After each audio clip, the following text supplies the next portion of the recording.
이란 시설 대스트라이크, 미사일 천발 파괴.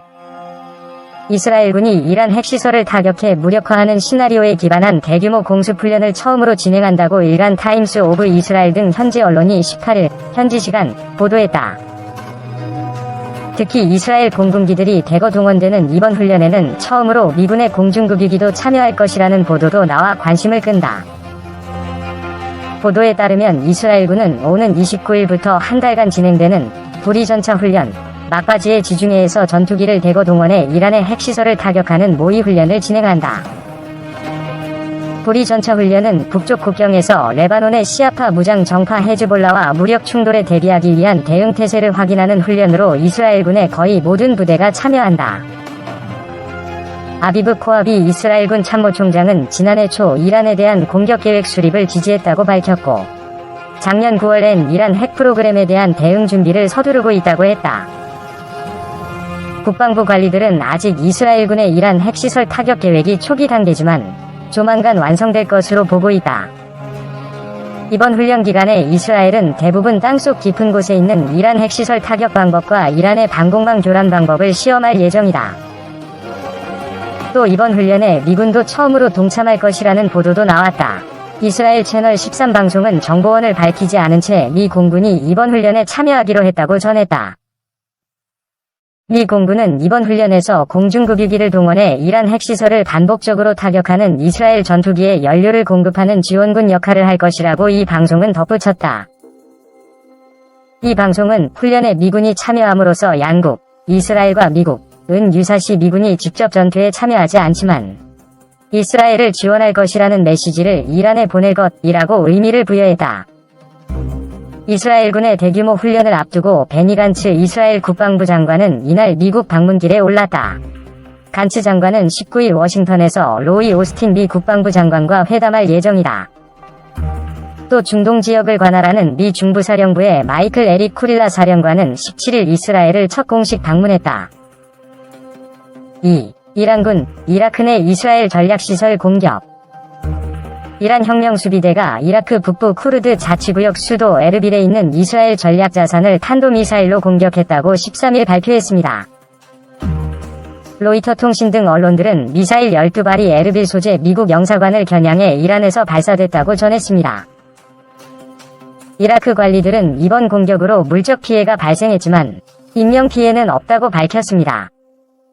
이란 혁명수비대는 성명을 내고 범죄적인 시온주의 정권이 악행을 또 저지른다면 가혹하고 단호하면서 파괴적인 대응을 맛보게 될 것이라고 경고한다 라고 주장했습니다. 앞서 5일 시리아에서 이란 혁명수비대 장교 2명이 이스라엘의 폭격에 사망하자 혁명수비대는 8일 이스라엘의 범죄의 대가를 치르게 하겠다 라고 경고한 바 있습니다. 한편 미국 국무부는 이번 터무니없는 공격이었다고 비난하며 이번 공격으로 다친 미국인은 없다고 전했습니다. 현재 미군이 에르빌 국제공항에 주둔하고 있습니다. 이곳에 있는 미군은 종종 이란이 지원하는 민병대의 로켓 공격을 받은 적이 있습니다. 지역 당국은 미군 기지가 있는 에르빌 국제공항도 평소처럼 운영돼 결항편이 발생하진 않았다고 설명했습니다. 3. 이스라엘 이란 그림자 전쟁 새로운 국면으로 확대. 미국 월스트리트저널 WSJ는 15일 현지 시간 이스라엘이 벌이는 대이란 비핵 그림자 전쟁이라는 기고문에서 이스라엘이 대이란 공격을 확대하고 있다고 지적했다. 필자는 중동 보도 및 분석센터의 책임자인 조나산 스파이어다. 이란 수도 테헤란 자택에서 발생한 하산 호다에이 이란 대령의 피살은 이스라엘의 대이란 전략이 크게 변했음을 보여준다. 이스라엘은 이란의 핵 프로그램을 막기 위해 많은 노력을 기울여온 것이 사실이다. 그러나 이스라엘은 최근 이란이 제기하는 위험의 범위를 크게 확장한 것으로 보이며 대응 행동도 크게 늘어나고 있다.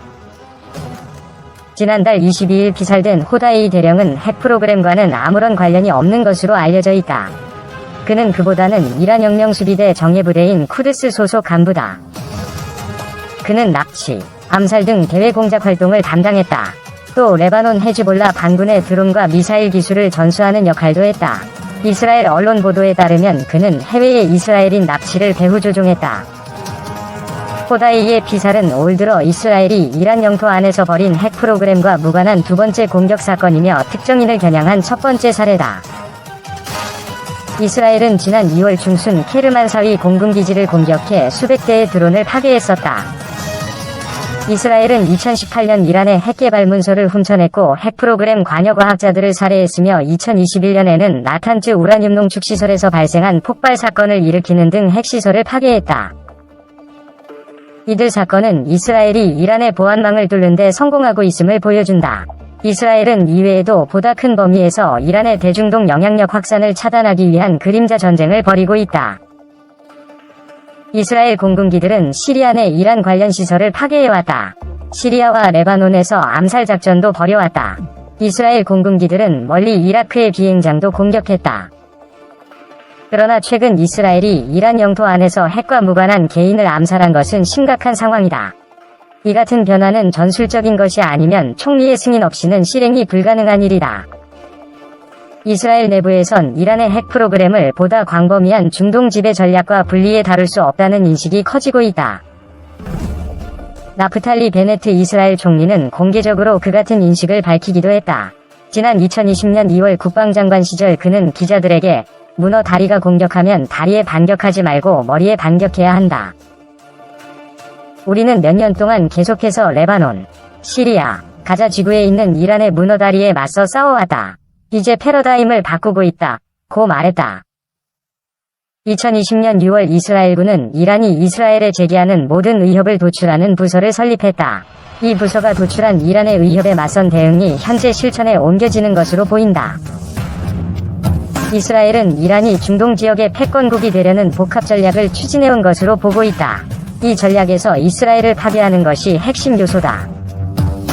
이란은 이에 의거해 정치적 및 군사적 대리 전략을 추진하고 있으며 미사일을 개발하고 이를 뒷받침할 핵 능력도 개발하고 있다. 이에 맞서 이스라엘도 종합대책을 마련해 맞서고 있다. 이란 북부 아제르바이잔과 남서부 아랍에미리트, UAE, 바레인, 사우디아라비아 등 이란 주변 국가들과 관계를 개선하는 것도 이 같은 대응책의 일환이다.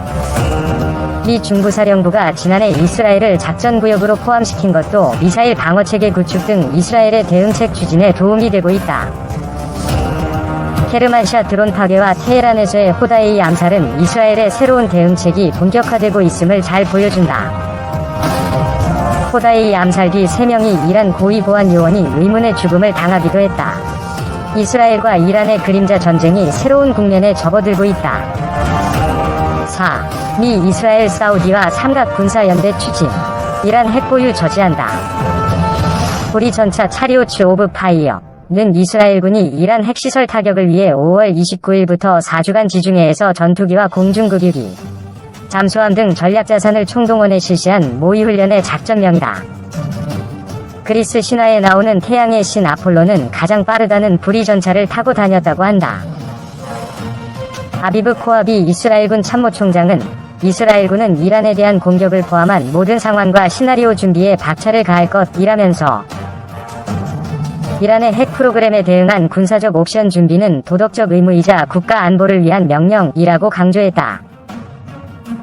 특히 주목할 점은 이 훈련에 사상 처음으로 미군 공중급유기가 참여했다는 이스라엘 언론 보도가 나왔다는 것이다. 미국 국방부가 이 보도를 확인해주지는 않았지만 만일 사실이라면 미군도 이스라엘군의 이란 핵시설 타격을 지원할 의도가 있음을 보여준 것이다. 이란 핵무기 획득 모든 수단 동원의 저지. 이스라엘군이 전투기로 이란 핵시설을 공습하려면 두 가지 문제를 해결해야 한다. 이스라엘군은 F-15와 F-16 전투기, F-35A 스텔스 전투기 등을 보유 중인데 무엇보다 전투기들의 공중급유가 필요하다.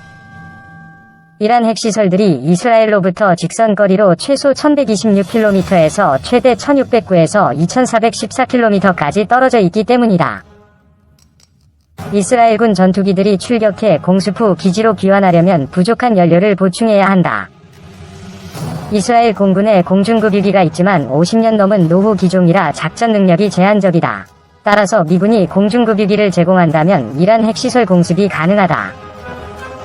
이스라엘이 공습에 나설 때는 3개 루트가 있다. 튀르키예와 시리아 접경 지역을 따라가는 북부 루트, 요르단과 이라크를 거쳐 이란까지 가는 중부 루트, 사우디아라비아를 거쳐 이란으로 가는 남부 루트다. 이 가운데 남부 루트가 가장 거리가 짧을 뿐 아니라 공중급류도 가능하고 작전 보안도 유지할 수 있다. 사우디에는 미 공군이 주둔하고 있기 때문이다.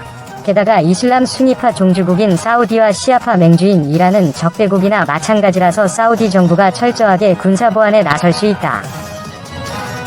하지만 사우디는 그동안 이스라엘 발 모든 항공기의 자국 영공 통과를 금지해왔다.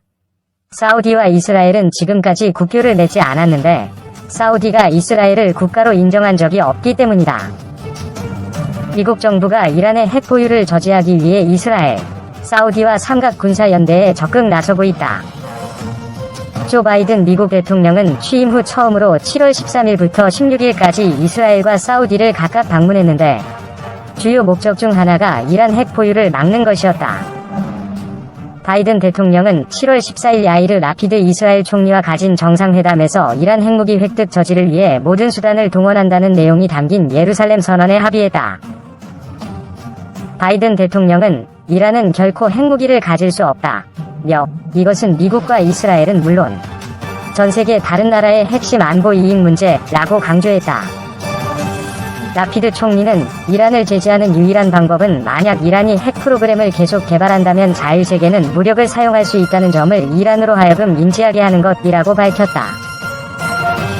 이 합의에서 가장 주목되는 점은 그동안 대화와 타협 등 외교를 통해 이란 핵 문제를 해결하고자 했던 바이든 대통령이 처음으로 무력 사용을 언급했다는 것이다. 바이든 대통령은 이번 방문에 앞서 이스라엘 채널 12방송과 인터뷰에서 이란의 핵무기 보유를 막기 위해 무력을 사용할 수 있느냐는 질문에 만약 그것이 최후 수단이라면 그렇다고 대답했다.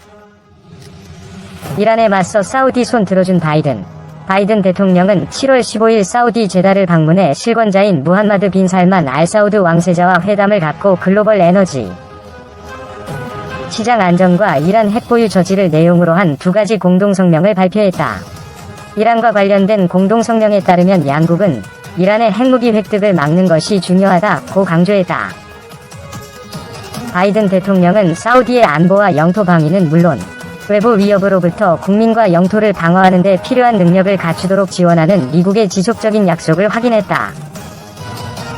양국은 또 이란이 각국 내정에 간섭하고 무장 대리 세력의 테러를 지원하며 지역 안보를 불안정하게 만드는 것을 막아야 한다는 점에도 의견을 같이했다. 바이든 대통령이 이란에 맞서 사우디 손을 분명하게 들어줬다고 볼 수 있다. 바이든 대통령은 그동안 핵합의 복원협상에서 최종 예부대인 혁명수비대 IRGC를 테러 조직에서 제외해달라는 이란 측 요구를 거부해왔다. 바이든 대통령이 핵합의 복원협상이 실패로 끝날 수 있음에도 강경한 입장을 보이는 것은 사우디와 아랍에미리트, UAE의 요청에 따른 것이다. 사우디는 미국이 이란 혁명수비대를 테러 조직 명단에서 삭제할 경우 앞으로 이란이 중동 지역에서